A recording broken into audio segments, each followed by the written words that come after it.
The piercing wail of the emergency siren shattered the morning calm at Edwards Air Force Base, like glass breaking against concrete. Colonel Connor Blake, commanding officer of the elite F-22 Raptor Squadron, stood in the middle of the tarmac with his perfectly pressed flight suit catching the California desert sun. His square jaw tightened with amusement as he watched the K-9 unit compound in the distance, where several handlers were conducting their morning routines with military working dogs. "Dog walkers," he said with a dismissive laugh, turning to the group of fighter pilots gathered around him for the morning briefing. The words carried across the open space with the kind of casual cruelty that comes from absolute confidence in one's superiority.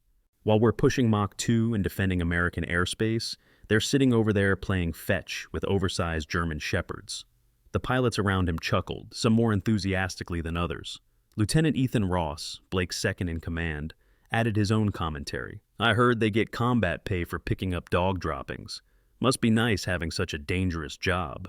Sergeant Ashley Harper, standing barely 5 feet 5 inches in her desert camouflage uniform, was checking the training equipment when the mockery reached her ears. Her blonde hair was pulled back in the tight bun required by regulations, not a strand out of place despite the growing heat of the morning. Her blue eyes remained focused on the task at hand, showing no reaction to the insults floating across the 100 meters separating the K-9 compound from the flight line. She'd heard it all before. The jokes, the dismissive comments, the suggestions that anyone working with dogs was somehow less of a soldier than those who flew jets or carried rifles into combat. 17 military working dogs lay resting in the shade of the training structures, their bodies relaxed but never truly at ease.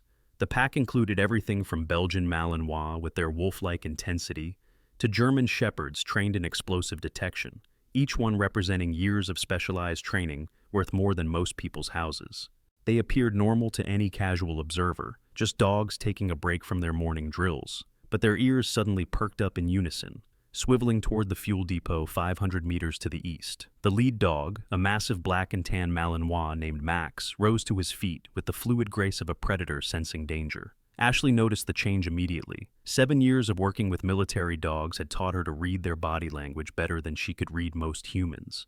Max's hackles weren't raised in aggression, but in warning. His nose pointed toward the fuel depot, and a low whine escaped his throat that she'd only heard once before, during a training exercise that had gone terribly wrong. 1 second later, the world exploded. The blast from the fuel depot hit like a physical force, a wall of superheated air and sound that knocked several people to their knees. A column of fire shot 30 meters into the sky, black smoke billowing upward in a mushroom cloud that looked like something out of a war zone. The heat wave rolled across the base like an invisible tsunami, and Ashley could feel her exposed skin prickling even at this distance. Windows in nearby buildings shattered in sequence, the sound like automatic gunfire as the pressure wave expanded outward. Colonel Blake stumbled, his cocky demeanor evaporating as quickly as the morning dew under the heat of the explosion. "What the hell was that?" He grabbed his radio, switching to the emergency frequency. "Control, this is Blake. We have a major explosion at the fuel depot. I need damage assessment and emergency response immediately." Ashley was already moving, her hands flying over the equipment as she secured the dog's training area. But something was wrong. The 17 dogs weren't panicking like animals should during a disaster. They were organizing, forming into a pack structure she'd seen them use during tactical exercises. Max stood at the front, his body coiled with tension, his eyes locked on something beyond the wall of flames now spreading from the ruptured fuel tanks. Master Sergeant Samuel Wade, a grizzled veteran of the K-9 unit with 23 years of service, jogged over to Ashley's position. His weathered face showed the kind of concern that came from recognizing a situation spiraling out of control. "Harper, we need to evacuate these animals now. That fire's spreading toward the maintenance hangars." Ashley shook her head, her attention focused on Max and the other dogs. "Something's not right, Sergeant. Look at them. They're not afraid of the fire." "Of course they're afraid," Wade replied, though his voice carried less certainty as he observed the dog's unusual behavior. "Every living thing is afraid of fire. It's basic survival instinct." The radio on Ashley's belt crackled to life with a transmission that made her blood run cold. "Emergency! Emergency! This is Chief Mason Carter in Maintenance Hangar 3. We have 23 personnel trapped in here. The main exit is blocked by debris from the explosion, and fire is spreading to our position. We need immediate assistance." Ashley's mind processed the information in milliseconds, calculating distances, wind direction, and the rate of fire spread. The maintenance hangar was directly in the path of the expanding inferno. Fire crews were still minutes away from being fully deployed. By the time they arrived and assessed the situation, it might be too late. Max barked once, a sharp, commanding sound that cut through the chaos. The other 16 dogs immediately fell into formation behind him, their bodies tense and ready. Ashley had seen this before, not in training, but in her memories of a place she'd tried very hard to forget. The dogs weren't preparing to flee. They were preparing to advance. Tell us where you're watching from today. Are you a veteran, active duty, or someone who supports our military families? Your stories inspire us to keep sharing these incredible moments of courage. Don't forget to subscribe and hit the notification bell so you never miss our next story of military valor. Colonel Blake's voice boomed across the emergency frequency, full of authority and decisiveness. All personnel, evacuate to designated safety zones immediately. Fire suppression teams are en route. Do not attempt individual rescue operations. I repeat, do not attempt unauthorized rescue operations. Ashley felt the weight of the order, the kind of command that ended careers if disobeyed. But she also felt something else, something that had been dormant for 3 years since she'd arrived at Edwards and accepted her quiet role as just another dog handler. It was the same feeling she'd had in the mountains of Afghanistan when everything had gone wrong, and the only thing standing between life and death had been her ability to trust her instincts over orders. Lieutenant Rachel Morrison, a medical officer from the base hospital, came running toward the K9 compound. Her red hair was already coming loose from its regulation style, and her face showed the kind of focused determination that came from years of emergency medicine. Ashley, we need to get these dogs out of here. The smoke alone could kill them if the fire gets any closer. But even as Rachel spoke, Max took 3 deliberate steps toward the fire, not away from it. The other dogs followed, maintaining their formation with military precision.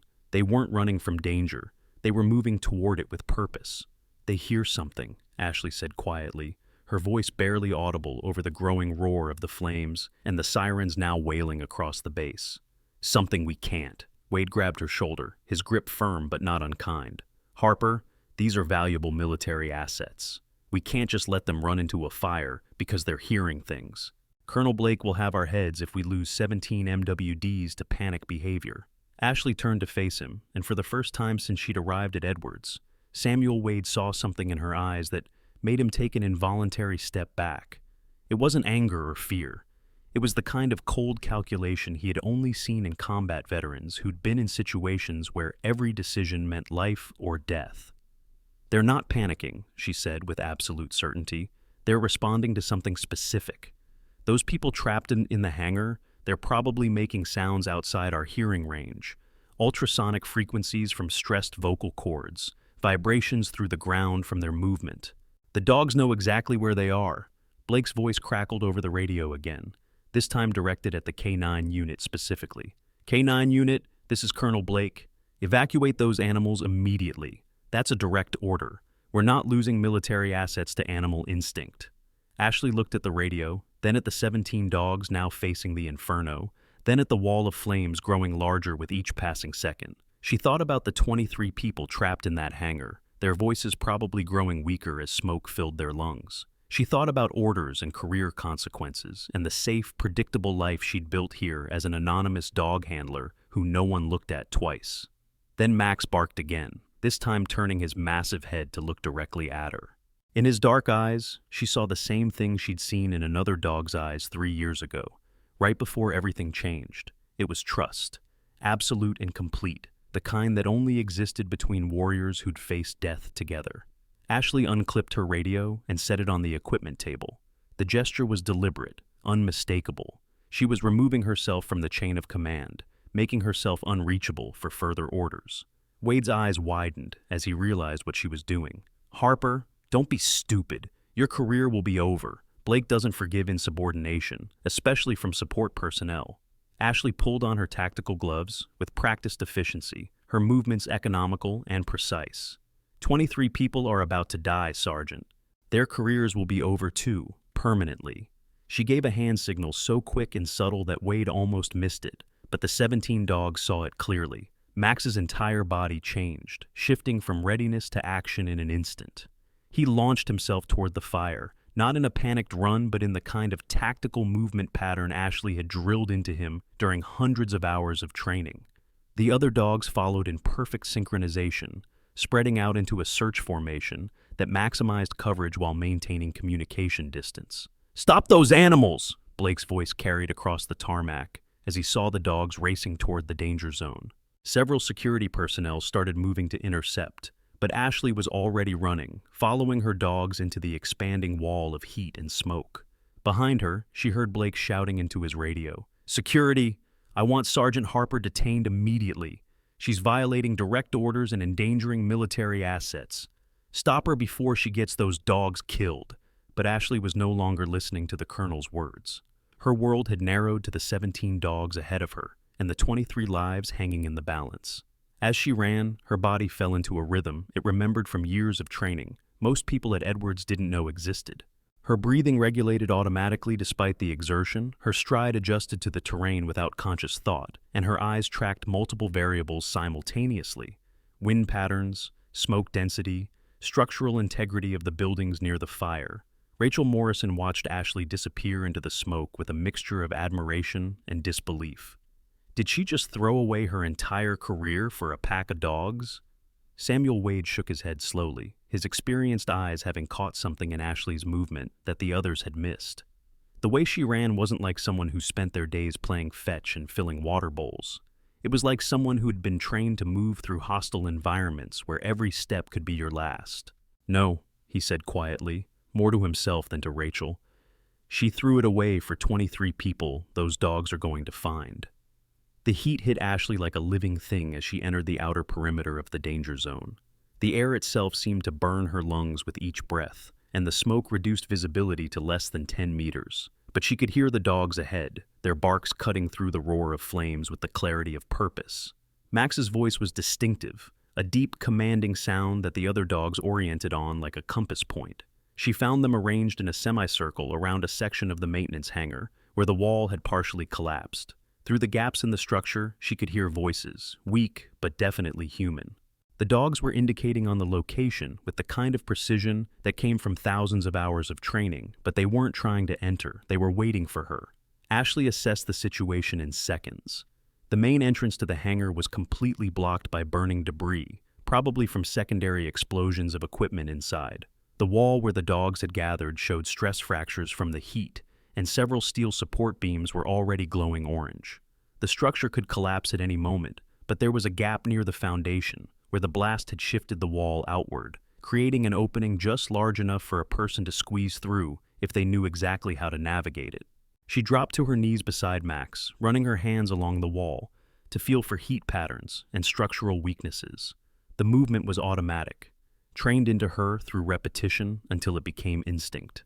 Max watched her intently, his body tense with readiness to act on whatever command came next.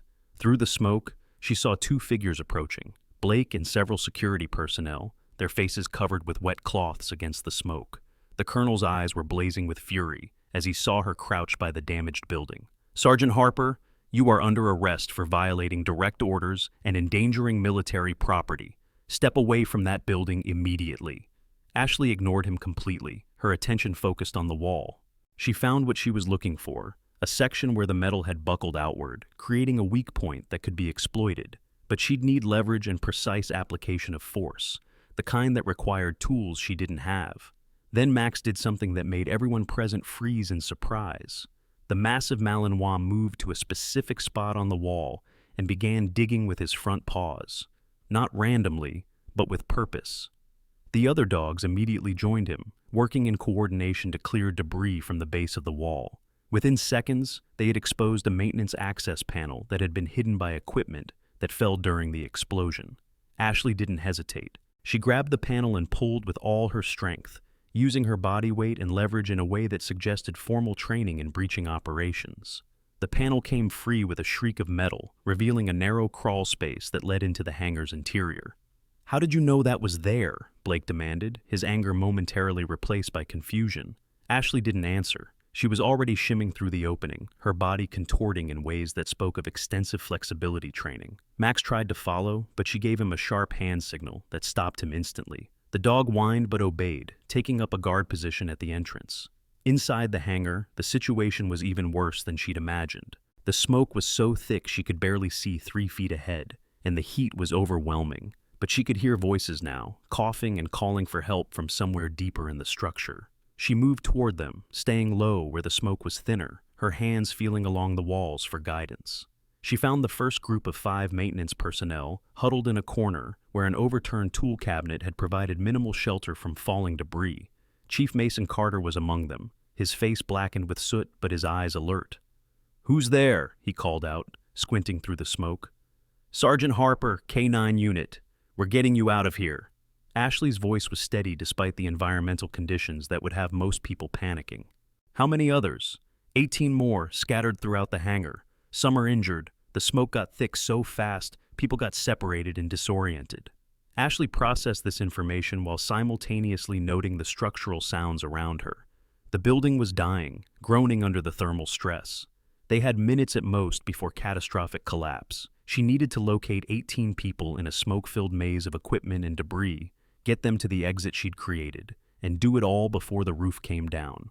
She keyed the emergency whistle on her tactical vest, 3 sharp blasts that cut through the chaos.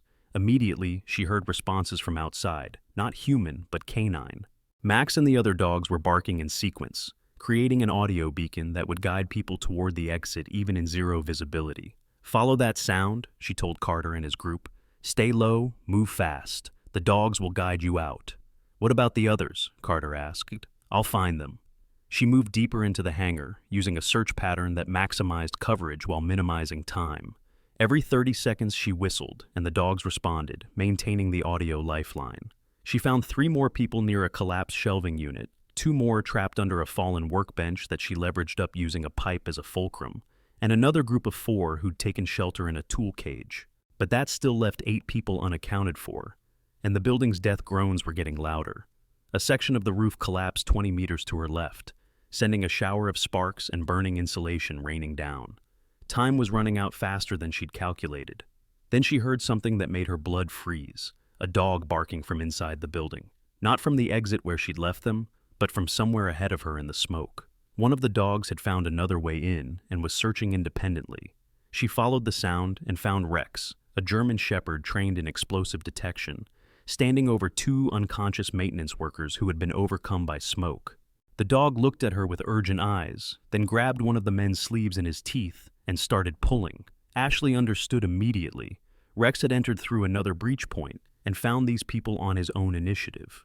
It was the kind of independent decision-making that most handlers would say was impossible for a dog, but Ashley knew better. She'd seen it before, in places where the normal rules didn't apply. Working together, she and Rex managed to drag the 2 unconscious men toward the exit. The journey felt like hours, though it was probably less than 3 minutes. The smoke was so thick now she couldn't see Rex even though he was right beside her. She navigated purely by sound and touch, trusting the dog's superior senses to guide them. When they finally emerged through the gap, dragged the last 2 men into the relatively clear air outside, Ashley found herself facing a scene she hadn't expected. All 23 maintenance personnel were accounted for, sitting or lying on the ground at a safe distance from the burning building, being treated by medical personnel who'd arrived during the rescue. The 17 military working dogs sat in a perfect line beside them, their fur singed and dirty, but their eyes bright with accomplishment. And standing in front of them all was Colonel Blake, his face a mask of conflicting emotions as he watched the building they had just evacuated collapse entirely, the roof caving in with a roar that shook the ground. If the rescue had taken even 1 minute longer, everyone inside would have been dead. "You disobeyed a direct order," Blake said, his voice tight with barely controlled anger. Ashley stood up slowly, her uniform torn and blackened, smoke still rising from her hair.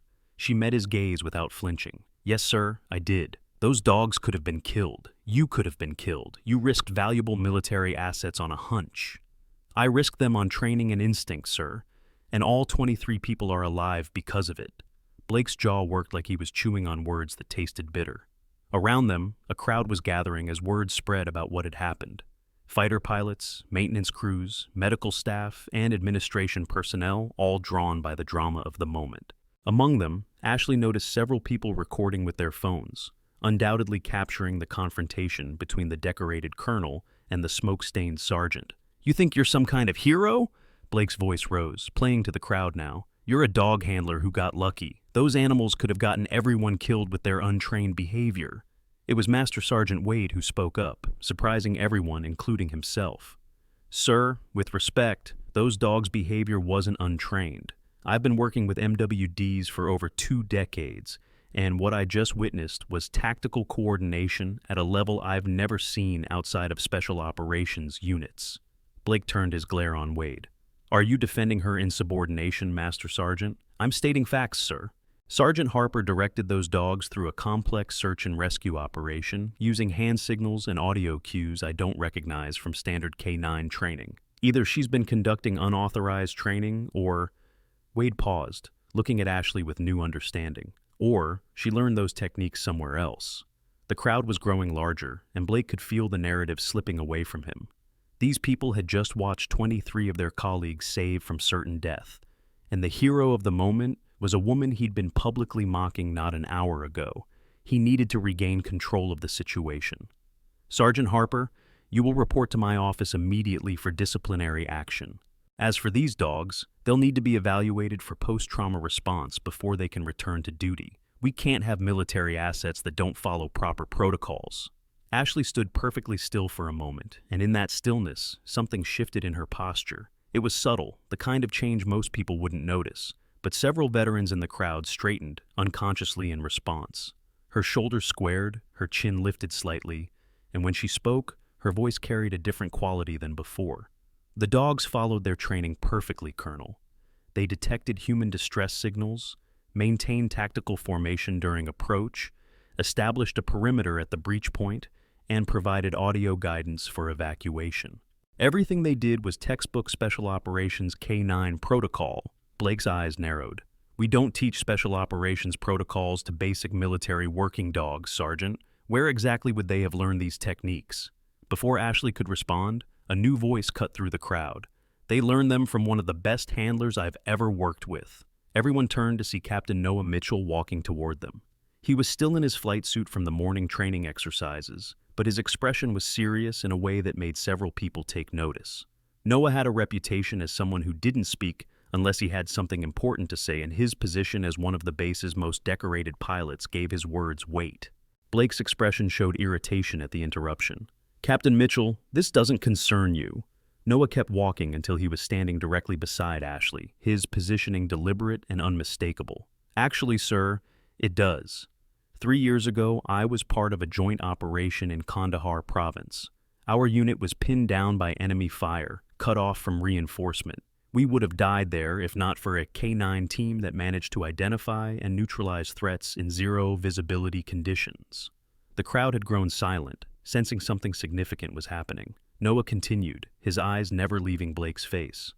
"The handler of that K-9 team used techniques I'd never seen before. Hand signals that could be recognized in complete darkness, audio cues that worked even in combat noise, and dogs trained to operate independently when separated from their handler. It was like watching a symphony where every dog knew not just their part but everyone else's too." He paused, then looked directly at Ashley. "I never got to properly thank that handler. The operation was classified, and by the time the smoke cleared, they were already being extracted for another mission. But I never forgot the call sign." Blake's impatience was evident. "What does this have to do with anything, Captain?" Noah smiled slightly, the expression carrying more weight than humor. "The call sign was Ghost 7.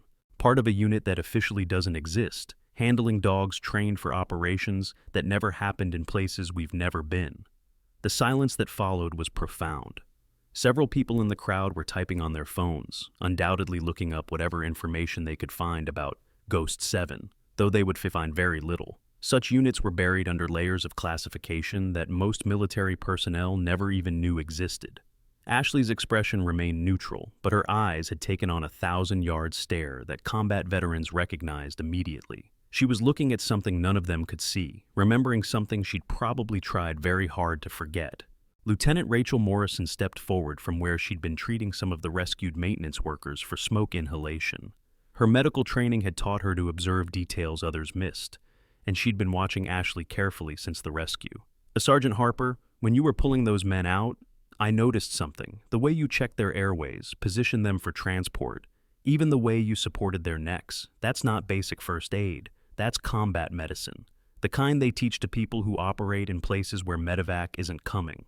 The crowd's attention was completely focused now. Blake could feel the situation spiraling entirely out of his control. This was supposed to be a simple disciplinary action against an insubordinate sergeant. Instead, it was turning into something else entirely. Sergeant Harper, Blake said, trying to regain authority through formal address. I'm ordering you to explain your background and training. Where did you learn these techniques? Ashley looked at him for a long moment, and in that look, Blake saw something that made him unconsciously take a step back. It wasn't defiance or anger.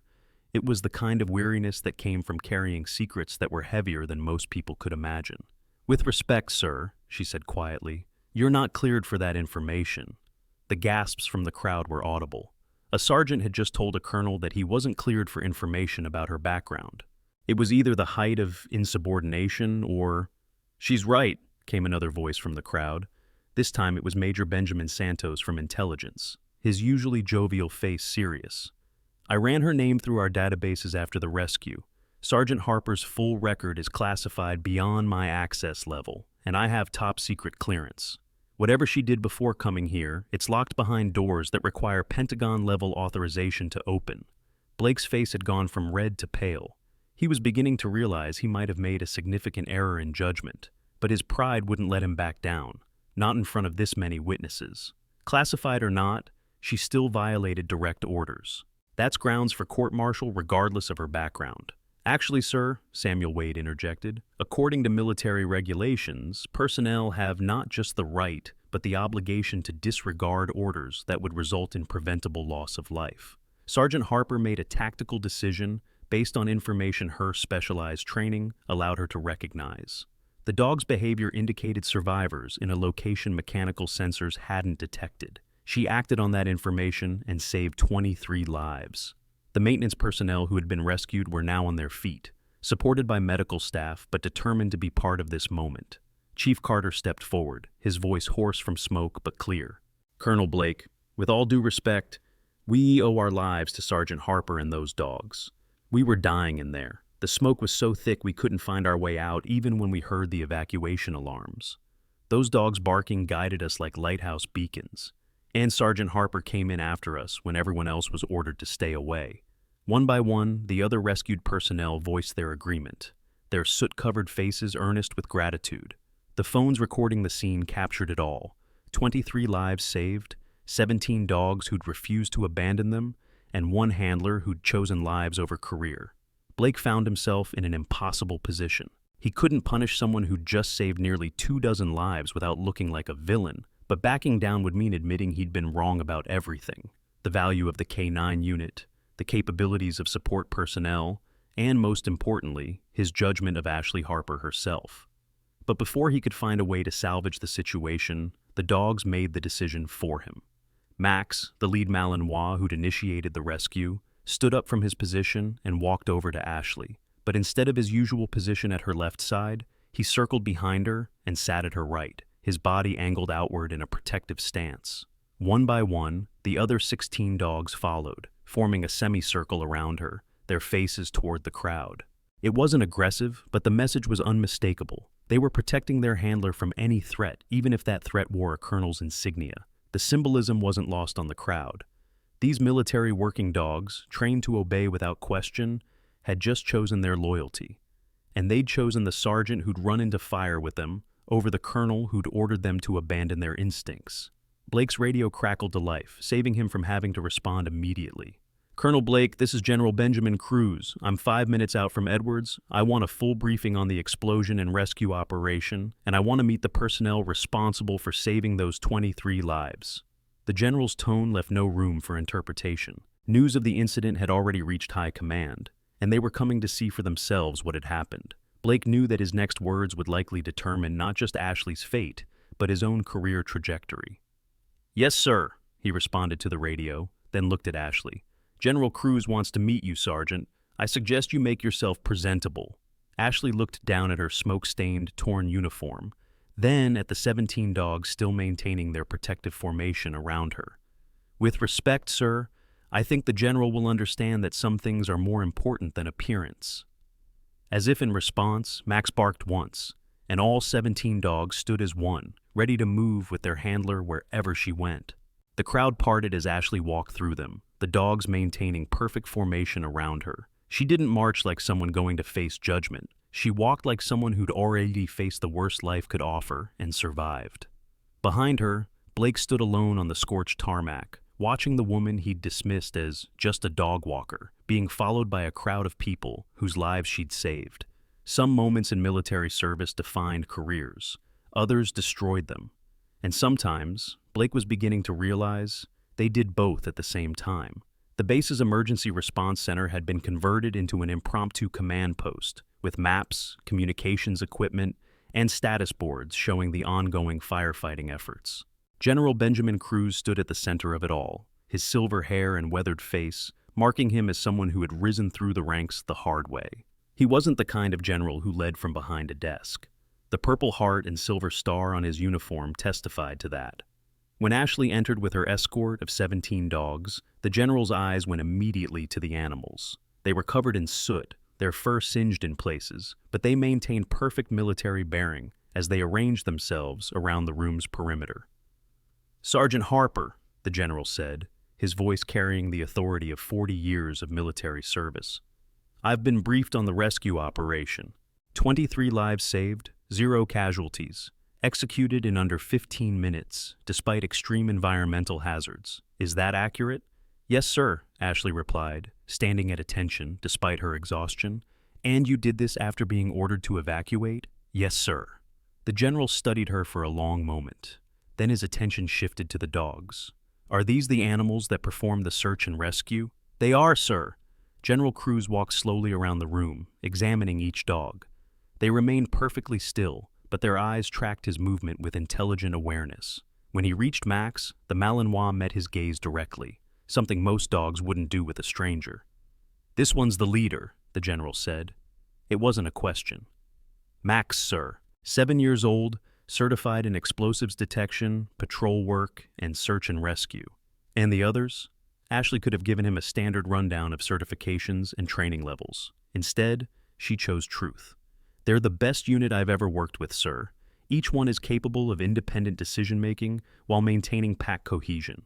They can read human distress signals across multiple sensory channels and coordinate their responses without human direction when necessary." "That's not standard military working dog training," the general observed. "No, sir, it's not." The general returned to face her directly. "Sergeant, I served in Afghanistan from 2008 to 2012. I heard stories about K9 units that could do things that seemed impossible. Dogs that could detect IEDs from 50 meters away, that could track targets through urban environments where human intelligence said tracking was impossible. There was one unit in particular that became legend among special operations forces. They called them Ghost Pack. The room had gone completely silent. Even the dogs seemed to sense the weight of the moment. "Ghost Pack officially never existed," the general continued. "Their handlers were selected from the absolute best across all service branches, put through training that made SEAL qualification look like summer camp. They operated in places we couldn't send regular forces, doing things that couldn't be done by conventional means." He paused, studying Ashley's face. In October of 2019, Ghost Pack was deployed on Operation Night Howl. The mission was to locate and extract a CIA asset who'd been compromised in Taliban-controlled territory. The intelligence was solid, the planning was perfect, but it was a trap. The entire unit was ambushed. Official records list them all as killed in action. Ashley's breathing had changed, becoming shallow and controlled. Max moved closer to her, pressing against her leg in a gesture of support that was subtle but unmistakable. "But there were rumors," the general said softly. "Rumors that one handler survived, that she managed to get 3 dogs out and use them to rescue a trapped SEAL team before disappearing into the mountains. The SEALs reported being saved by what they described as phantoms in the storm, a handler and dogs that moved like smoke through enemy positions." He reached into his pocket and pulled out a small device, setting it on the table. It was a challenge coin, but not just any coin.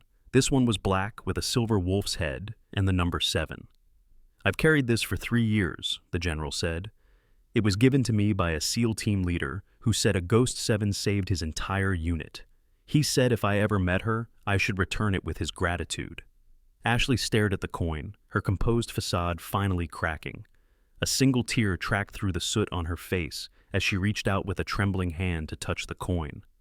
"They said you were all dead," General Cruz said gently. "Your unit was listed as KIA, full honors, buried at Arlington. How did you survive?" Ashley's voice, when she finally spoke, was barely above a whisper. "Tank, Phantom, and Reaper survived with me, the 3 dogs. We spent 6 days behind enemy lines, moving at night, hiding during the day. The dogs found water, warned me of patrols, even killed quietly when we had no choice. When we finally reached friendly forces, I was told the operation never happened. Ghost Pack never existed. I was given a choice: accept reassignment under a new identity with a sanitized service record, or face court-martial for discussing classified operations. So you became Sergeant Harper, dog handler, Edwards Air Force Base," the general concluded. "Hidden in plain sight. I just wanted to work with dogs again, sir. No operations, no classifications, no missions that didn't exist, just training and caring for military working dogs." "And yet, when lives were on the line, you couldn't help but be who you really are," General Cruz observed. "A Ghost 7 doesn't stop being a Ghost 7 just because the paperwork says so." Colonel Blake had been standing in the corner, listening to the entire exchange with growing dismay. Everything he had believed about Ashley Harper had been wrong. She wasn't an underqualified support personnel playing at being important. She was an elite operator who'd seen and done things that most military personnel couldn't imagine. "General," Blake started, his voice uncertain, "I wasn't aware of Sergeant Harper's background when you publicly mocked her unit and questioned her competence," the general finished sharply. "When you ordered her to abandon personnel in mortal danger because you didn't think a dog handler could contribute to a rescue operation."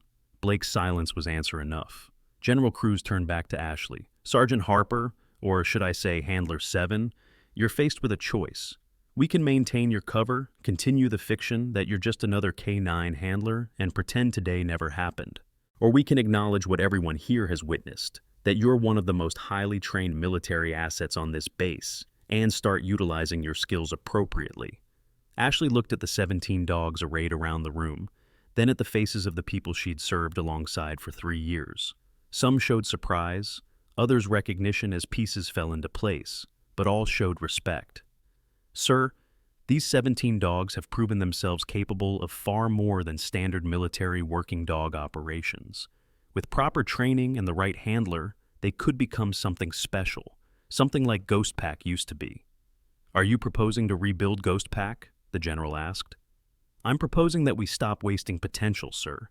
These dogs saved 23 lives today because they were allowed to use their full capabilities. How many more lives could they save if we stopped limiting them to traditional roles?" The general smiled slightly. "That sounds like something that would require specialized training, classified protocols, and a handler with unique qualifications." "Yes, sir, it would." "Then I'm authorizing the immediate establishment of a new K9 Special Operations training program at Edwards. You'll have full autonomy to develop training protocols, select personnel, and prepare these dogs for operations that require more than standard military working dog capabilities." He turned to Blake. "Colonel, you'll provide full support for this program. Any resources Sergeant Harper requires, any personnel she needs, any training facilities she requests. Is that clear?" Blake's jaw tightened, but he nodded. "Yes, sir. Crystal clear." "Good." The general picked up the challenge coin and handed it to Ashley. "This belongs to you. Carry it as a reminder that sometimes the best warriors are the ones who choose to serve quietly until the moment their true skills are needed." Ashley accepted the coin with both hands, the gesture formal and meaningful. Around her, the 17 dogs remained perfectly still, but their alertness suggested they understood something significant had happened. "There's one more thing," General Cruz said, reaching into another pocket. "This came through channels this morning, before the explosion. It was being held pending verification of your identity. He handed her a sealed envelope marked with classification stamps. Ashley opened it carefully, her eyes scanning the brief message inside. Her face went pale, then flushed, then settled into an expression of grim determination. "What is it?" the general asked. Ashley looked up, her eyes showing a mixture of pain and hope. "It's from Handler 3, Marcus. He's alive, sir. He's been held in a Taliban prison for 3 years, but he's alive. Intelligence has located him, and they're planning an extraction." The room erupted in surprised exclamations. If Handler 3 had survived, it changed everything about the narrative of Operation Night Howl. It meant Ghost Pack hadn't been completely destroyed. It meant there was still unfinished business in Afghanistan. "They want me to consult on the extraction planning," Ashley continued. "My knowledge of his operating patterns and the dogs he worked with could be crucial to a successful rescue." General Cruz nodded slowly. "Then it seems your quiet life as a dog handler is officially over, Sergeant Harper. Or should I start calling you Handler 7 again?" Before Ashley could respond, Max barked once, sharp and clear. The other 16 dogs immediately joined him, their voices rising in a chorus that echoed through the command center. It wasn't random barking. It was synchronized, purposeful, almost ceremonial. Noah Mitchell, who'd been standing near the door, spoke up.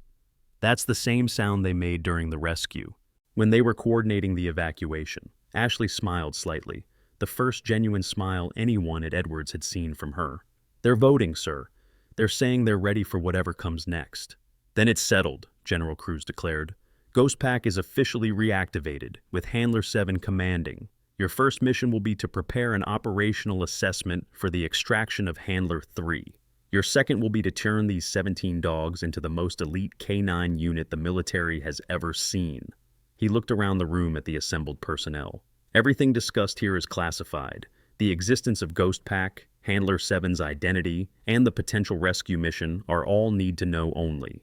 However, the heroism displayed today, the 23 lives saved, that story belongs to everyone." As people began to file out of the command center, each stopping to salute Ashley or nod respectfully to the dogs, Colonel Blake approached hesitantly. "Sergeant, Handler 7, he began awkwardly. "I owe you an apology. My behavior this morning was inexcusable." Ashley studied him for a moment, seeing not the arrogant colonel who'd mocked her unit, but a man confronting his own prejudices and limitations. "You couldn't have known, sir," she said simply. "That was the point of the cover identity." "But I should have recognized competence regardless of the package it came in," Blake replied. "I let my assumptions about support personnel cloud my judgment. Those assumptions could have cost 23 lives if you'd followed my orders." Max padded over to Blake, sitting directly in front of him and offering his paw. The gesture was so unexpected that Blake almost laughed, but he knelt and shook the dog's paw solemnly. "I think that means you were forgiven, sir," Ashley said. "A Max is an excellent judge of character, even when people aren't showing their best side." As Blake left, Rachel Morrison approached, her medical bag in hand. "I should check you for smoke inhalation and burns. That was prolonged exposure to dangerous conditions." "I'm fine, Lieutenant," Ashley replied, though she submitted to the examination. As Rachel checked her vitals, she spoke quietly. 3 years you've been here, and none of us knew. You must have felt so isolated, unable to be yourself, unable to use your real skills." Ashley thought about it for a moment. "Everyone wears masks, Lieutenant. Mine was just a little more elaborate than most. But these dogs, they always knew who I was.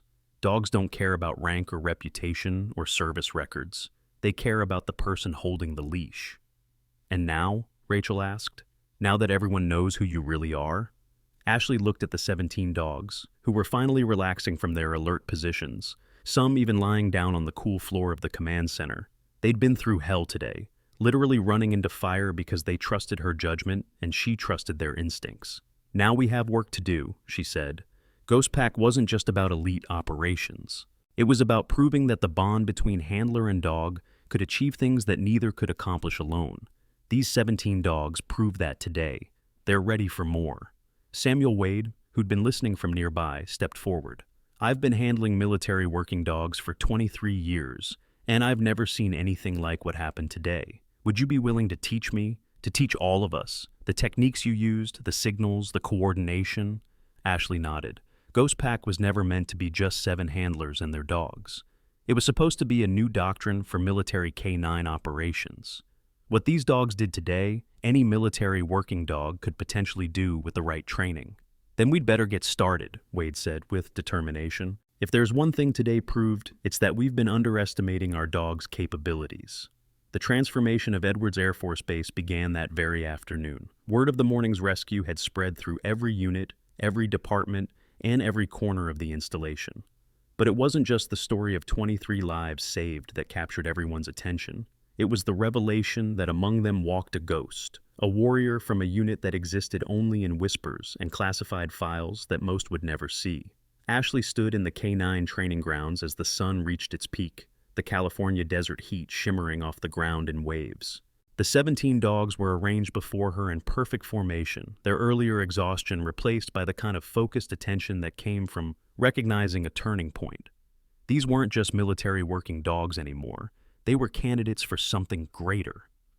From this moment forward, Ashley addressed them, though she knew the real audience was the group of handlers, trainers, and curious personnel who had gathered to watch. We operate under different parameters. Standard K-9 training taught you obedience. What comes next will teach you to think. Master Sergeant Samuel Wade stood among the observers, his notebook out and ready. In his 23 years of service, he'd thought he knew everything about military dog training. The morning's events had shattered that assumption completely. Ashley gave a hand signal so subtle that Wade almost missed it. Max immediately broke from formation, not in a straight line, but in a complex pattern that took him behind and around the other dogs. 3 seconds later, he was back in position, but the entire pack formation had shifted. What had been a straight line was now a tactical wedge, with overlapping fields of view and mutual support positions. How did they all know to move? Wade asked, unable to contain his curiosity. You only signaled Max. Because Max signaled them, Ashley replied, not taking her eyes off the dogs. In Ghost Pack protocols, every dog is both follower and leader. They communicate through micro-movements, body positioning, even breathing patterns.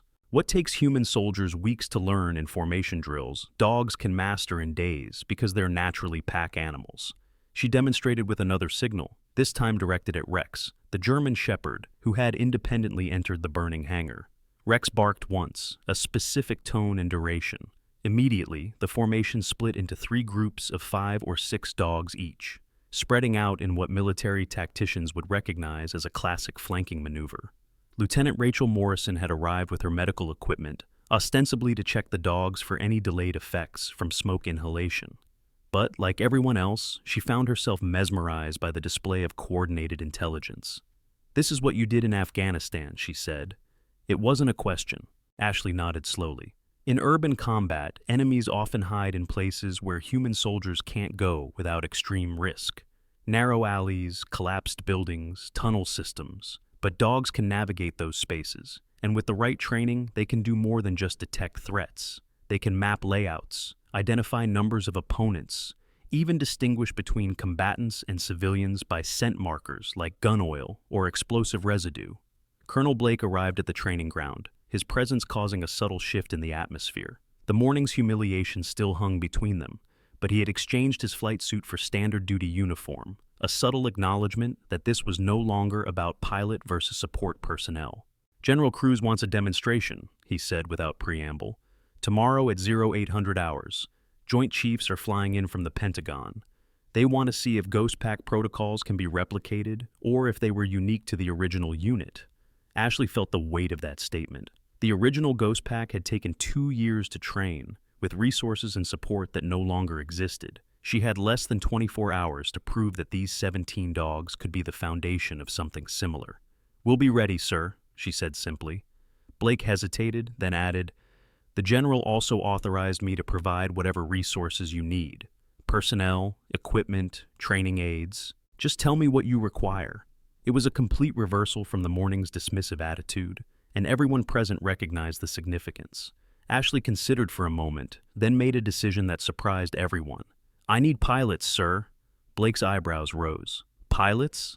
The biggest challenge in combat K-9 operations is coordination with air support. Dogs can hear aircraft long before humans, but they don't naturally understand the relationship between air support and ground operations. If we can teach them to recognize and respond to specific aircraft sounds, to understand that certain engine noises mean support, while others mean threat, we could revolutionize how K-9 units operate in combat zones. Blake processed this, his tactical mind immediately grasping the implications. You want to teach dogs to coordinate with close air support? I want to teach them to be forward air controllers, sir. They're already on the ground, already tracking threats. If they can indicate target locations in ways pilots can recognize and respond to, we could reduce civilian casualties and increase precision in urban combat situations. The colonel who had mocked dog handlers that morning found himself genuinely impressed by the tactical innovation. I'll have 3 pilots here within the hour. What else? I need access to the base's tactical simulation center, the medical training mannequins, and every piece of surplus equipment from the last 3 deployment rotations. Done, Blake said immediately, pulling out his phone to begin making arrangements. As he walked away, already deep in conversation with someone in logistics, Noah Mitchell approached Ashley. The pilot who had first recognized her from the Kandahar operation had been watching the entire training session with intense interest. You saved my unit 3 years ago, he said quietly. 8 of us were trapped in a compound surrounded by Taliban fighters. Air support couldn't identify our location because we'd lost communications. Then these dogs appeared out of nowhere, moving through the firefight like they were invisible. They led us out through a route we didn't even know existed. Ashley remembered that night. It had been one of Ghost Pack's last successful operations before Night Howl. Tank was the lead dog on that mission. He could navigate in complete darkness, using just scent trails and sound mapping. Tank, Noah repeated. You said he was one of the 3 who survived with you. Where is he now? Ashley's expression darkened. Retired. The trauma from Night Howl left him unable to work. He lives with a family in Colorado now, far from anything that might trigger his memories. Phantom and Reaper are the same. What we went through, what they saw, some things can't be untrained. Noah understood. He'd seen plenty of warriors, both human and canine, broken by the weight of what they'd experienced. But you're still here. Someone has to remember, Ashley said simply. Someone has to carry forward what Ghost Pack learned, what we proved was possible. These 17 dogs deserve the chance to be more than what conventional training allows. The afternoon sun was brutal as Ashley led the dogs through increasingly complex exercises. She had divided them into 3 teams, each with a specific role that played to their natural strengths. The Malinois team, led by Max, focused on assault and breach techniques. The German Shepherds, with Rex as their leader, worked on detection and tracking. The mixed breed team, including 2 Labrador Retrievers and a Dutch Shepherd, learned medical support and evacuation procedures. What fascinated the growing crowd of observers was how quickly the dogs adapted to new concepts. Within 2 hours, they were executing maneuvers that should have taken weeks to master. But Ashley knew it wasn't just about the dog's intelligence. It was about trust. These 17 animals had followed her into fire that morning because they trusted her judgment absolutely. That trust was the foundation everything else built upon. Sergeant Harper, a voice called from behind the crowd. Everyone turned to see General Cruz returning, but this time he wasn't alone. 3 people in civilian clothes accompanied him, their bearing and alertness marking them as something other than typical government bureaucrats.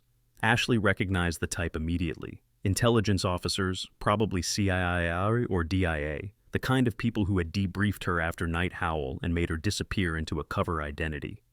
We need to speak privately, the general said. His tone was neutral, but Ashley could read the tension in his posture. They moved to a secure conference room in the base command center, leaving the dogs under Wade's supervision. Once the door was closed and secured, one of the civilians, a woman with prematurely gray hair and sharp brown eyes, placed a tablet on the table. Handler 7, she began without preamble. I'm Director Sarah Collins, Defense Intelligence Agency. We need to discuss Handler 3 and the intelligence we've received about his location. The tablet displayed satellite imagery of a compound in Afghanistan's Helmand province. Ashley recognized the terrain immediately. It was less than 50 miles from where Operation Night Howl had gone wrong. Marcus is being held here, Collins continued, zooming in on a specific building. We've confirmed through local assets that he's alive but in deteriorating condition. The Taliban group holding him doesn't know his true identity. They think he's just another American soldier, valuable for propaganda but not critical enough to warrant special security. How did he survive? Ashley asked, her voice carefully controlled. I saw him go down. The explosion, the gunfire. There was no way out. He was captured, not killed, Collins explained. Spent 6 months in a field hospital recovering from his injuries, then was moved between various detention sites. We only identified him 2 weeks ago through facial recognition from a propaganda video. He's lost significant weight and appears to have sustained permanent injuries to his left leg, but he's alive. General Cruz leaned forward. The extraction window is narrow. Our intelligence suggests he'll be moved again within the next 10 days, possibly to a location we can't reach. We need to act fast, but conventional special operations would likely result in his death. The moment they realize we're coming for him specifically, they'll kill him rather than let us succeed. Ashley studied the compound layout, her mind already working through tactical scenarios. You need a distraction, something that draws their attention while the real extraction happens. We need ghost pack protocols, Collins said directly. Dogs that can infiltrate ahead of human forces, create chaos and confusion, and identify Marcus without alerting his captors to his significance. My original dogs are retired and broken, Ashley stated. These 17 are good, but they've had less than a day of advanced training. Which is why we're not sending them, Cruz replied. We're sending you, as an advisor to the SEAL team conducting the extraction. Your knowledge of Marcus's operating patterns, his signals, the ways he would try to communicate if he knew rescue was coming, that could make the difference between success and failure. Ashley felt the familiar weight of an impossible decision. She had spent 3 years hiding from exactly this kind of mission, the kind where everything could go wrong in an instant, and people died because of decisions made in fractions of seconds. There's more, Collins added.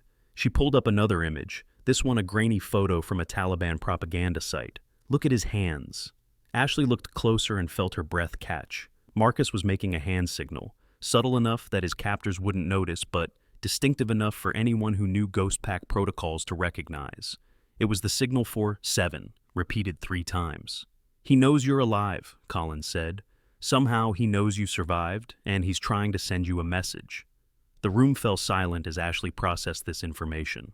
For 3 years, she'd believed she was the only survivor of Ghost Pack. The guilt of that survival had haunted her every day.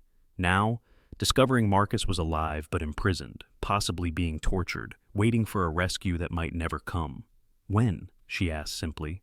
Wheels up in 72 hours, Cruz replied. That gives you 3 days to prepare these dogs to operate without you and to brief the SEAL team on Ghost Pack protocols they can use in the field. 3 days, Ashley repeated.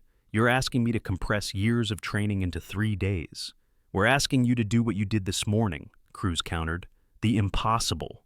Ashley stood and moved to the window, looking out at the training grounds where Wade was running the 17 dogs through basic exercises. They were good dogs, talented and brave, but Ghost Pack had been more than that. It had been a fusion of human and canine capabilities that transcended normal military operations. I'll need complete autonomy, she said finally. No interference, no second-guessing, no traditional training protocols. If I'm going to prepare these dogs and brief a SEAL team in 3 days, I need to do things that will seem insane to anyone watching. Done, Cruz said immediately, and I need to select my own support team, people who can continue the training while I'm deployed. Anyone on base is at your disposal. Ashley turned from the window. Then I'll do it. But understand something. Ghost Pack protocols aren't just about training dogs. They're about fundamentally changing how we think about the animal-human partnership in combat. What you're going to see over the next 3 days will challenge everything you think you know about what's possible. Collins stood, gathering her equipment. Handler 7, I was part of the committee that disbanded Ghost Pack after Night Howl. We thought the program was too unconventional, too dependent on specific personalities rather than reproducible systems. Watching what you did this morning, I realized we were wrong. Ghost Pack wasn't about the dogs or the handlers separately. It was about what happened when the right handlers found the right dogs and were given permission to explore the full potential of that partnership. She paused at the door. Well, Marcus was my friend. Bring him home. After the intelligence officers left, Ashley and General Cruz returned to the training grounds, where a remarkable scene was unfolding. The 17 dogs had stopped their formal exercises and were sitting in a circle around Master Sergeant Wade, who was on his knees in the center, clearly frustrated. I've done exactly what you showed me, Wade was saying to Max. The hand signal, the whistle pattern, everything. Why won't you respond? Max tilted his head, looked at Wade for a long moment, then deliberately turned to look at Ashley. The other 16 dogs did the same, their message clear. Wade might have the technical movements correct, but he wasn't their handler. He hadn't earned their trust in fire. Ashley approached the circle, and immediately all 17 dogs shifted their attention to her. Their posture changed, becoming more alert, more ready. Wade saw it and understood. "They only work for you," he said, not accusingly, but with professional interest. "Even though I'm doing exactly what you did, they won't accept commands from me." "That's the first lesson of Ghost Pack protocols," Ashley explained. "It's not about commands, it's about communication. These dogs aren't following orders, they're participating in a conversation. Watch." She made a subtle gesture with her left hand, while shifting her weight slightly to her right foot. Max immediately stood and moved to Rex, touching his nose to the German Shepherd's ear. Rex then barked twice, specific tones, and the entire pack reformed into 3 distinct groups without any additional input from Ashley. "You didn't command them to do that," Wade observed. "You suggested something to Max and they worked out the rest among themselves." "Exactly.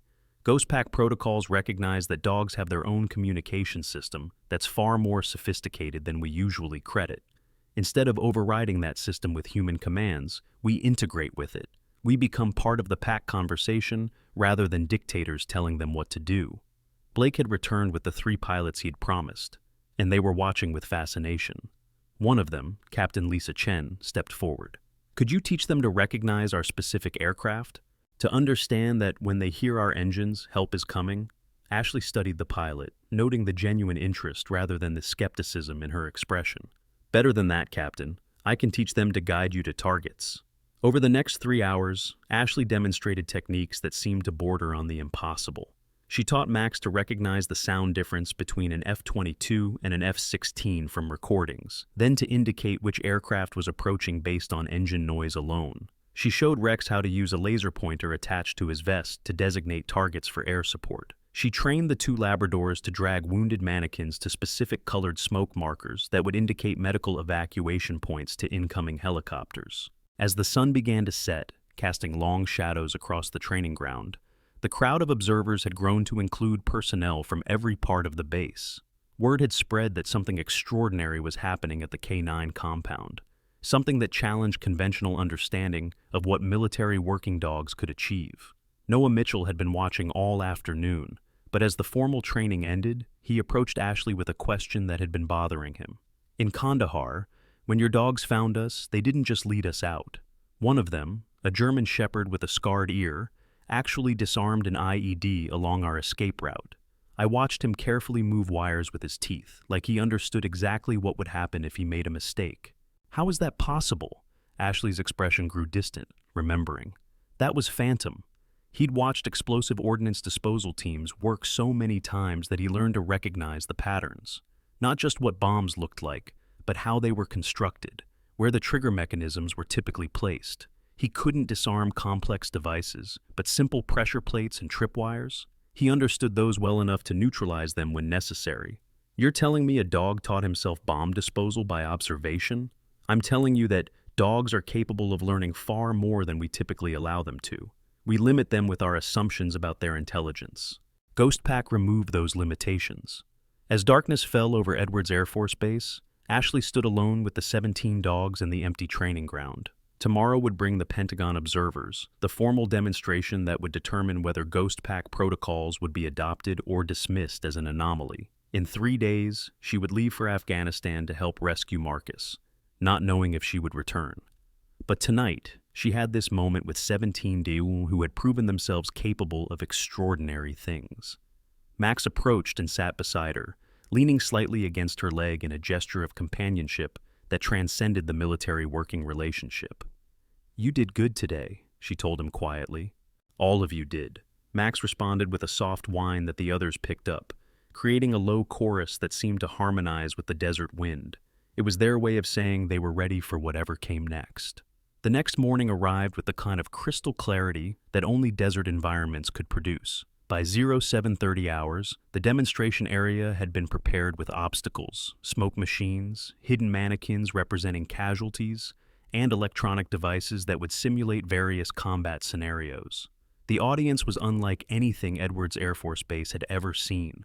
3 generals, 2 admirals, a representative from the Secretary of Defense's office, and dozens of military intelligence and special operations personnel had arrived during the night.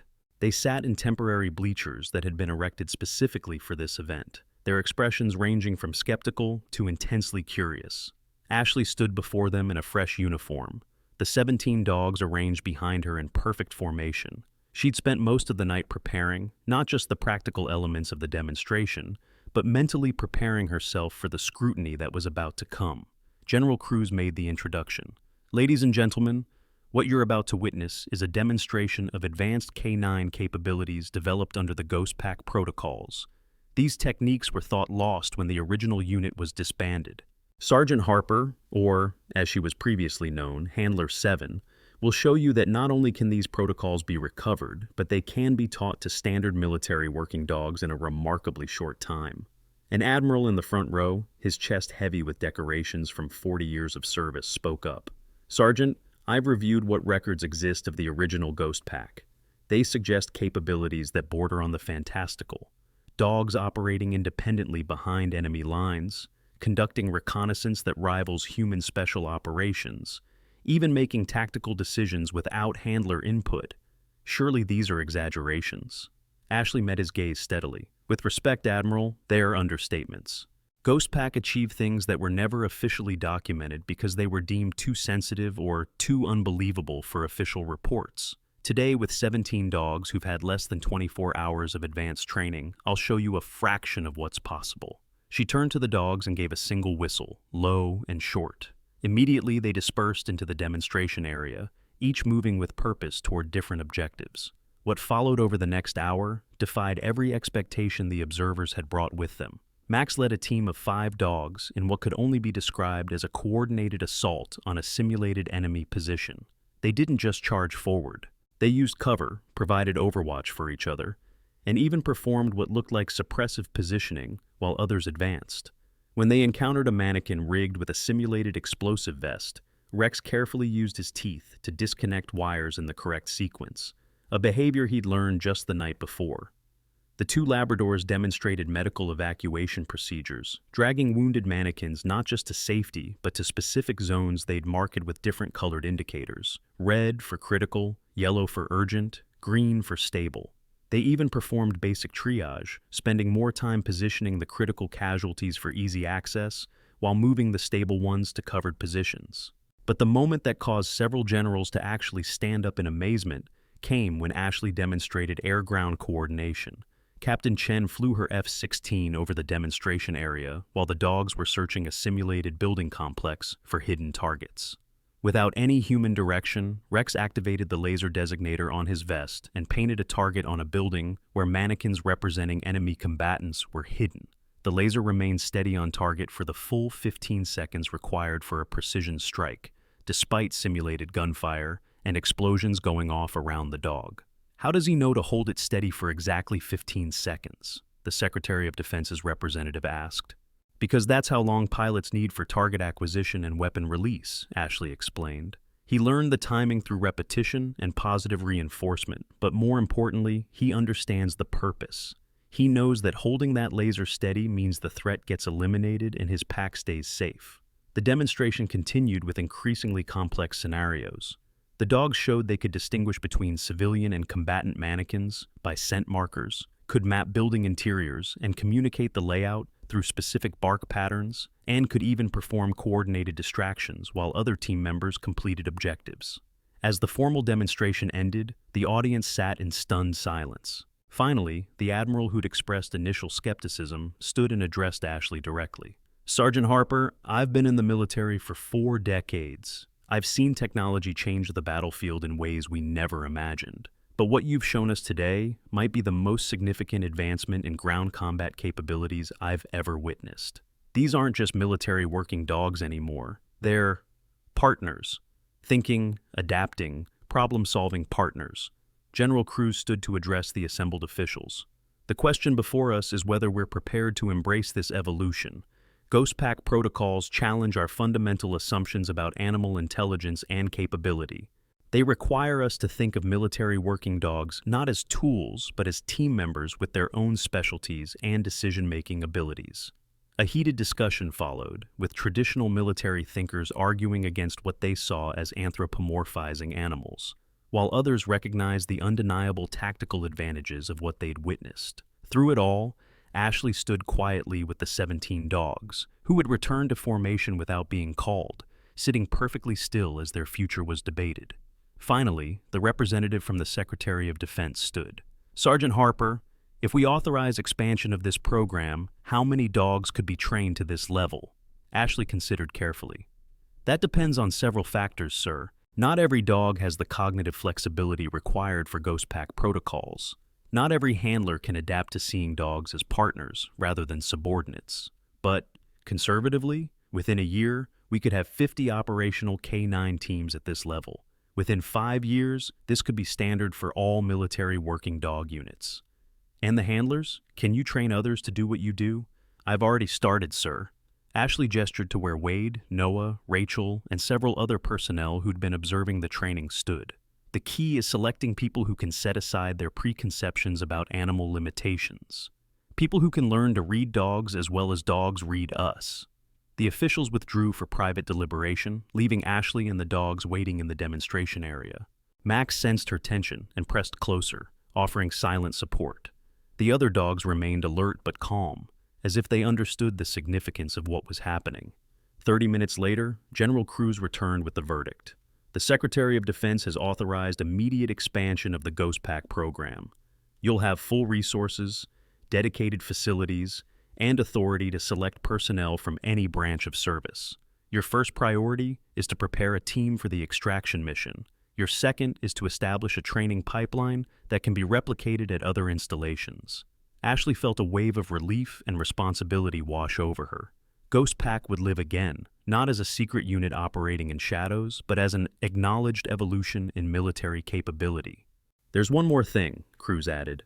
"Your rank doesn't reflect your actual position and expertise. Effective immediately, you're promoted to Master Sergeant, with a warrant officer package being fast-tracked. Ghost Pack needs a leader with the authority to make decisions without constantly seeking approval from those who don't understand the capabilities involved."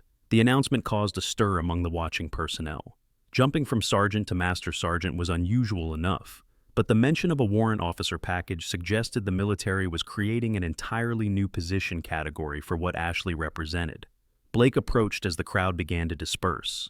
His expression was complex, mixing professional respect with personal humility. "Master Sergeant Harper, I owe you more than an apology. This morning I represented everything wrong with how we evaluate capability in the military. I looked at surface qualifications instead of actual ability. Those 23 people are alive because you ignored my orders. This program exists because you refused to accept limitations that I tried to impose." Ashley studied him for a moment. "Colonel, you reacted based on the information available to you. My cover identity was specifically designed to seem unremarkable. You couldn't have known what you were really looking at.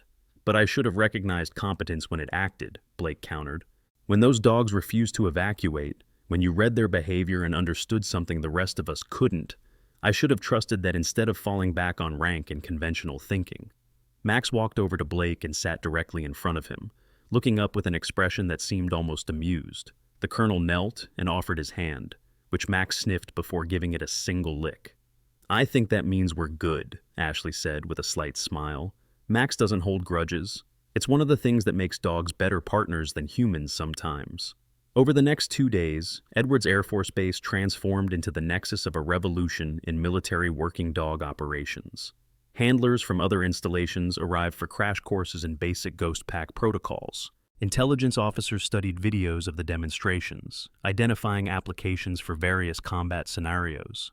Engineers began designing equipment specifically for dogs operating at this new level of capability. Ashley worked 18-hour days, teaching, demonstrating, and documenting everything she could before her deployment. She established a training hierarchy with Wade as her second-in-command, supported by Noah, Rachel, and 6 other personnel who'd shown particular aptitude for understanding the animal-human partnership dynamics. On the night before her departure for Afghanistan, Ashley sat in the K9 compound with the 17 dogs. They seemed to understand she was leaving. Max was particularly clingy, staying within touching distance at all times. The others arranged themselves in a protective circle around her, their usual playfulness replaced by solemn attention. "I'll be back," she told them, though she knew promises like that were dangerous in her line of work. "Wade will continue your training. You'll keep learning, keep growing, and when I return, we'll show the world what Ghost Pack can really do." Rex approached with something in his mouth. It was a challenge coin, one that must have fallen from someone's pocket during the demonstrations. But as Ashley looked closer, she realized it wasn't just any coin. It was the one General Cruz had given her, the Ghost 7 coin from the SEAL team leader in Kandahar. Somehow Rex had retrieved it from her quarters and brought it to her. "You want me to take it with me?" she said, understanding. "For luck." The dog's tail wagged once, a brief movement that confirmed her interpretation. She took the coin and tucked it into her pocket, feeling its weight as a reminder of what she was fighting to preserve and rebuild. Noah arrived to drive her to the airfield where a military transport waited. "The SEALs you're briefing are some of the best we have," he said as they drove through the darkness. "But they've never worked with anyone like you or tactics like Ghost Pack developed." "They don't need to become Ghost Pack," Ashley replied. "They just need to understand that the battlefield has dimensions they haven't considered. That information can come from sources they've been trained to overlook. Marcus is alive because he understood that. Now, I need to help them understand it too." At the airfield, General Cruz was waiting with Director Collins and a SEAL team commander whose name wasn't provided. Security for the mission was so tight that even names were being compartmentalized. "Handler 7, the SEAL commander said, using her Ghost Pack designation rather than her current rank. "My team has reviewed everything available on the original Ghost Pack operations.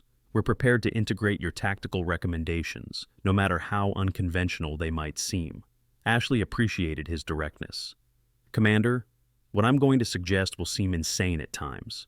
Using stray dogs as reconnaissance assets, reading animal behavior patterns to identify enemy positions, following routes that animals use rather than human tactical approaches.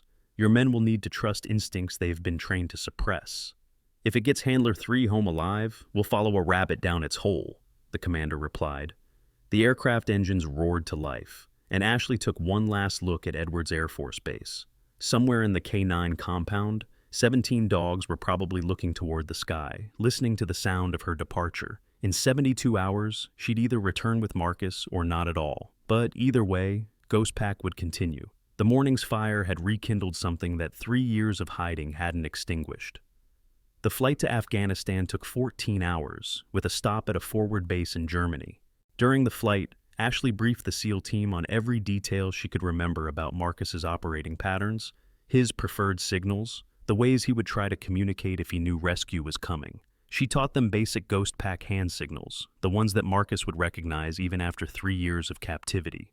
As they flew over the mountains of Afghanistan, Ashley found herself thinking about that last mission, Operation Night Howl. They'd been so confident, so certain that their combination of human intelligence and animal instinct was unbeatable. The ambush had proved them wrong, but not about the concept, only about their preparedness for betrayal from within their own ranks. "Handler 7, the commander said quietly, sitting down beside her. "I need to know something. The official report says the entire Ghost Pack was killed. You were listed as KIA along with the others. How did you survive when the rest of your unit didn't?" Ashley stared out the window at the harsh landscape below. "We were betrayed. Someone leaked our position to the Taliban. When the ambush came, it was designed specifically to counter Ghost Pack tactics. They knew to target the dogs first, to separate handlers from their animals. In the chaos, Marcus and I were pushed away from the main unit. I saw him go down, thought he was dead. Tank, Phantom, and Reaper found me in the mountains. We spent 6 days evading capture, moving only at night, trusting the dog's senses over any technology. And you never tried to find out who betrayed you? Every day for 3 years I've wondered, but digging into it would have exposed that I survived, and that would have put targets on the backs of everyone who helped me disappear. Sometimes the price of truth is higher than the value of justice."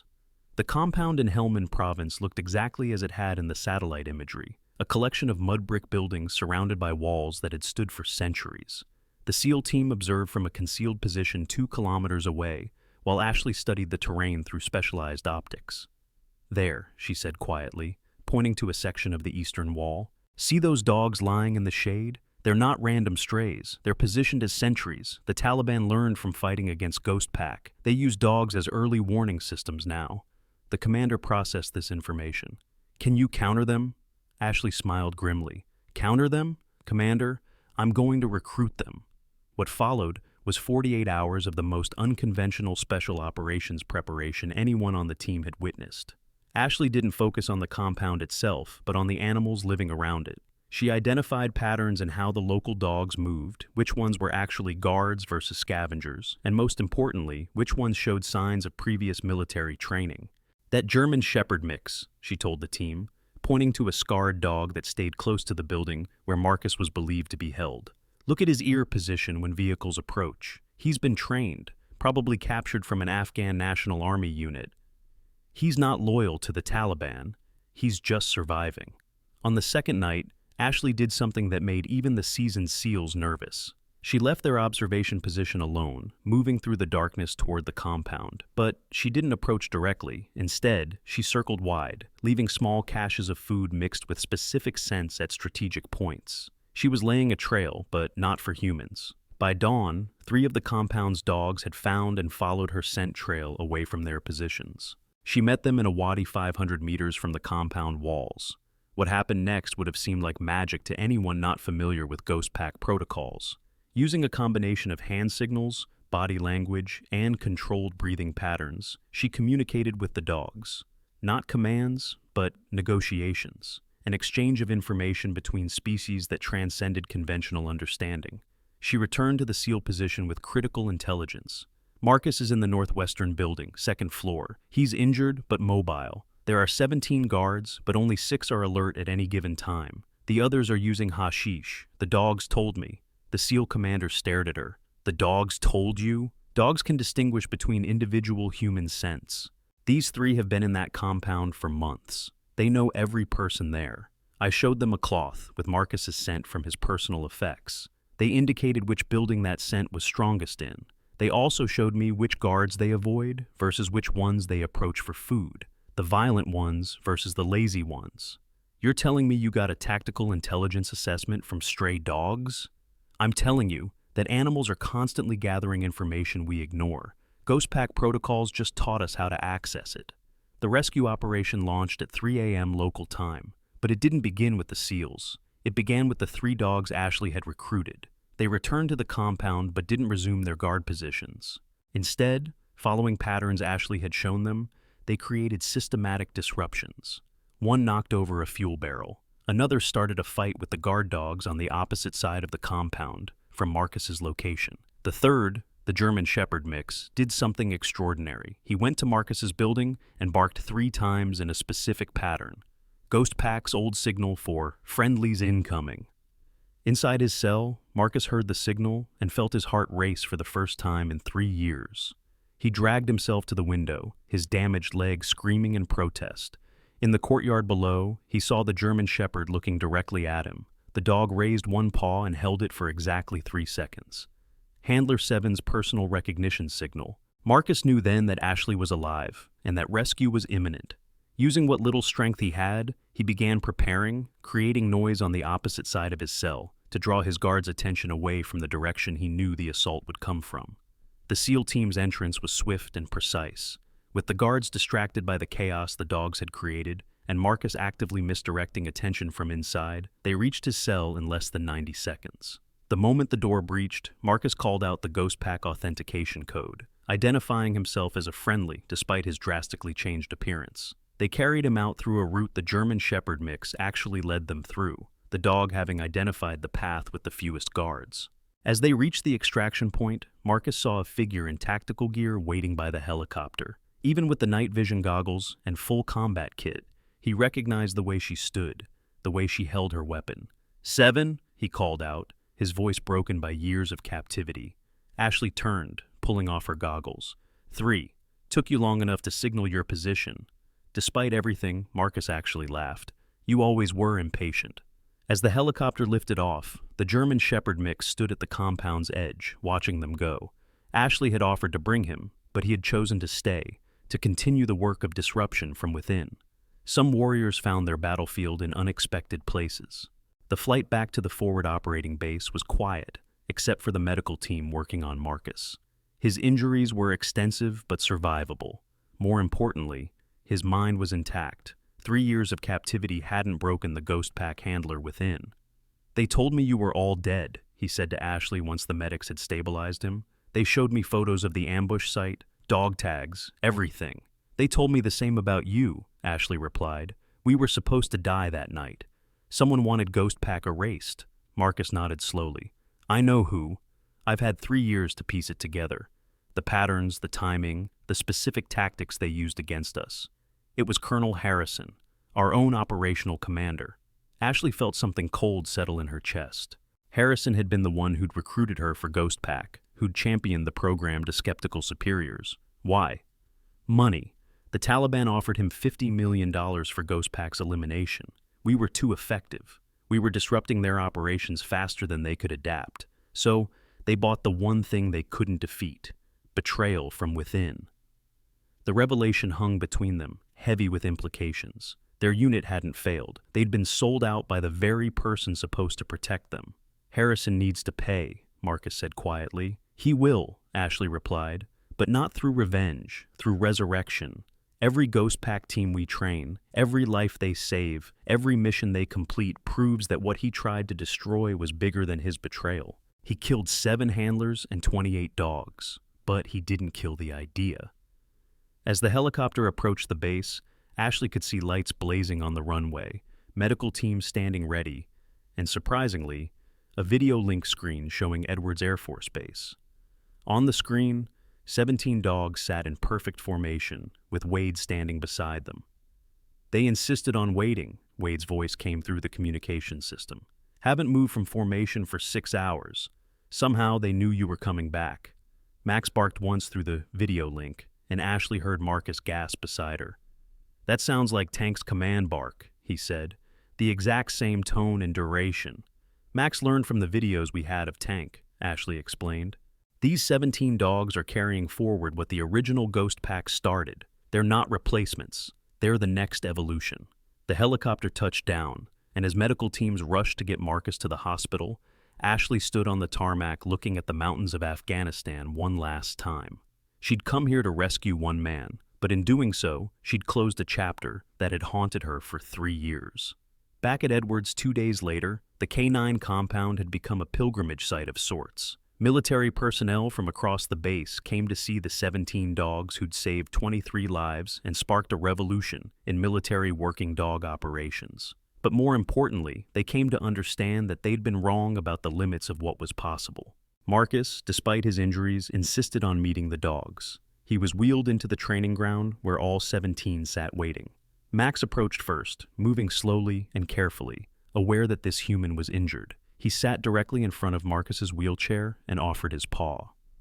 "He knows you're 3, Ashley explained. "I showed them videos of the original Ghost Pack. They know our history." Marcus shook the dog's paw solemnly, then looked up at Ashley with tears in his eyes. "They're not trying to replace our dogs. They're honoring them." One by one, each of the 17 dogs approached Marcus, offering their own greeting. By the end, he was surrounded by a new pack, one that had chosen to carry forward a legacy they had never directly experienced but somehow understood. General Cruz arrived with news that would reshape military operations for decades to come. The Joint Chiefs have approved full implementation of Ghost Pack protocols across all branches. Within 5 years, every military working dog unit will have handlers trained in these methods. Handler 7, you're being asked to lead this transformation. Ashley looked at the 17 dogs, at Marcus in his wheelchair but alive, at the crowd of personnel who had stopped seeing dogs as equipment and started seeing them as partners. "Sir, I'll do it on one condition. This isn't just about training dogs differently. It's about changing how we think about partnership, capability, and the nature of intelligence itself. I need complete autonomy to challenge every assumption, break every traditional barrier, and prove that the partnership between human and animal can achieve things neither could accomplish alone." "Done," Cruz said immediately. "Whatever you need." That evening, as the sun set over the California desert, Ashley stood in the K9 compound with Marcus beside her in his wheelchair and 17 dogs arranged around them.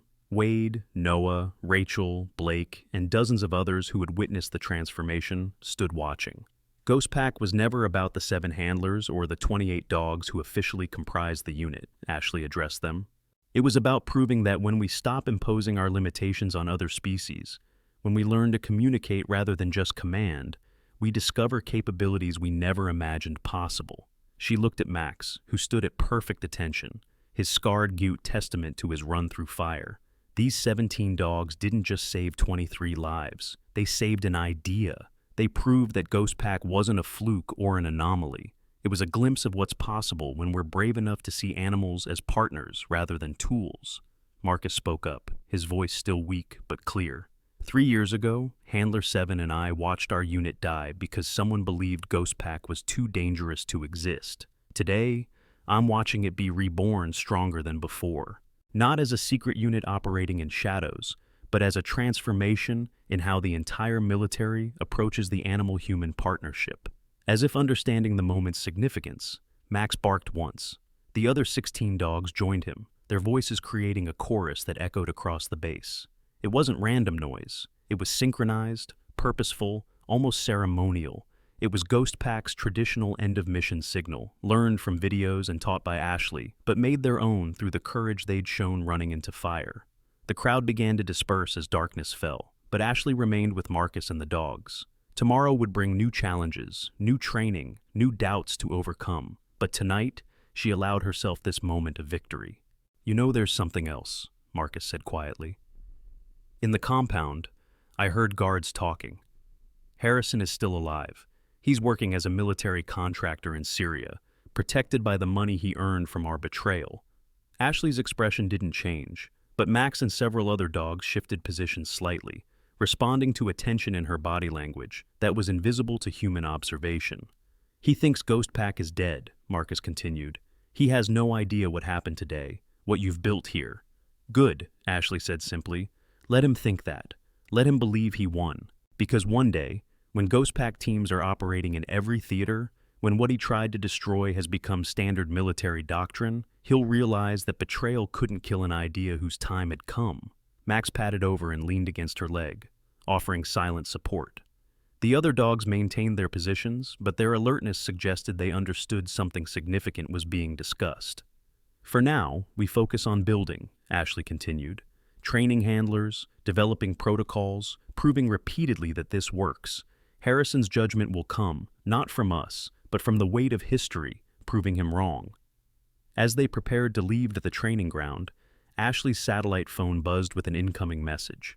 She read it, and her expression shifted to something Marcus recognized from their operational days. "What is it?" he asked. She showed him the message. "Handler 7, we've detected unusual dog pack behavior in 3 conflict zones that matches Ghost Pack patterns. Possible other survivors. Investigation authorized. Director Collins." Marcus's eyes widened. "You think others from our unit survived?" "I think Ghost Pack was bigger than any of us realized," Ashley replied. 7 handlers and 28 dogs were the official count. But how many unofficial teams were trained? How many learned our methods and disappeared into their own shadow operations when the unit was disbanded? The implications were staggering. Ghost Pack might not have died that night in Afghanistan. It might have scattered, gone underground, continued operating in ways and places they had never imagined.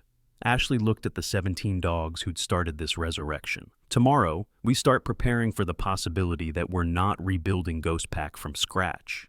We might be gathering scattered pieces that have been operating independently, waiting for the signal to reunite." Max barked again, and this time it was picked up not just by the 16 dogs around them, but by others across the base. Military working dogs in other compounds, pets in base housing, even strays beyond the fence line. The sound spread like a wave, a call that transcended trained commands or learned behaviors. It was instinct, pack calling to pack. And somewhere out there, Ashley was certain, other dogs and handlers were hearing that call and remembering what they'd been part of, what they'd been forced to abandon, but never forgot. "Ghost Pack never died," she said quietly, as the barking finally faded into the desert night. "It just went underground. Now it's time to bring it back into the light." The phone rang again. This time it was General Cruz. Handler 7, we've just received reports from 3 different locations. Military working dogs in Iraq, South Korea, and the Philippines have all exhibited coordinated behaviors that match what we saw here today. Their handlers are requesting immediate consultation with you. Ashley smiled, the first genuine, unguarded smile anyone at Edwards had seen from her.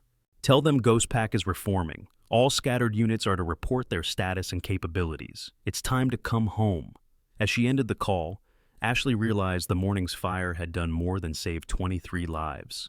It had been a signal flare, calling scattered warriors back to a cause they'd never truly abandoned. Ghost Pack wasn't just being rebuilt, it was being revealed to have survived in ways no one had suspected. The 17 dogs around her seemed to understand. They'd been the spark that reignited something much larger than themselves. They were no longer just military working dogs who'd proven themselves in fire. They were the vanguard of a revolution that would transform military operations worldwide. And somewhere in Syria, a traitor named Harrison was about to learn that some things couldn't be killed with betrayal, some ideas couldn't be buried with bodies, and some packs couldn't be scattered beyond reunion. Ghost Pack was coming back, stronger, larger, and more determined than ever. The fire at Edwards Air Force Base had been the beginning. What came next would be the proof that partnerships forged in trust and tested in fire could survive anything, even death itself. As Ashley walked back toward the main base, the 17 dogs fell into formation around her without command or signal. They moved as one unit, casting long shadows under the security lights. Behind them, Marcus wheeled himself along, refusing offers of help. 2 handlers who'd survived the unsurvivable, accompanied by dogs who'd chosen to run into fire rather than abandon those in need. Tomorrow, the real work would begin. Handlers to train, protocols to develop, skeptics to convince, and possibly scattered Ghost Pack units to reunite. But tonight, they'd proven that some bonds transcended death. Some partnerships exceeded human understanding, and some ideas were too powerful to die. The last sound that echoed across Edwards Air Force Base that night was Max's final bark, picked up and repeated by every dog within hearing range.